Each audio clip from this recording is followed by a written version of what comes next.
Food গধূলি ধাৰাবাহিকখনৰ আজি নিশা আহিবলগীয়া এপিছডৰ প্ৰমো মুকলি হৈছে। আজিৰ প্ৰমোটোলৈ আগবঢ়াৰ আগতে আপোনালোকে মোৰ চেনেলটো ছাবস্ক্ৰাইব কৰি কাষত থকা বেল আইকনটো টিপি দিবলৈ নাপাহৰিব।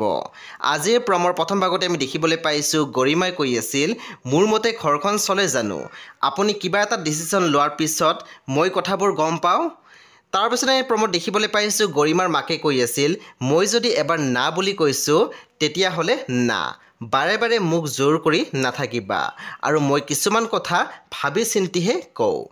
তাৰপিছত আমি দেখিবলৈ পাইছোঁ পৰিয়ে মাকক কৈ আছিল, তোমাৰ কাৰণে মোৰ জীৱনৰ পৰা সমীৰণ আঁতৰি গ'ল। তেতিয়া অনুই মাত দিছিল, মোৰ কাৰণে আঁতৰি যোৱা নাই সি। তাৰপিছত আমি দেখিবলৈ পাইছোঁ পুনৰ গৰিমাই কৈ আছিল, থেংক ইউ ছ' মাছ, বহুত ভাল সন্মান দিলা তুমি মোক। সেই বন্ধু বান্ধৱীসকল আজি নিশা 8:30 বজাত ৰং টিভিত আহিবলগীয়া ফুড গধূলি ধাৰাবাহিকখন খুবেই বেছি ইণ্টাৰেষ্টিং হ'বলৈ গৈ আছে, সেয়ে আপোনালোকে চাবলৈ একেবাৰে নাপাহৰিব।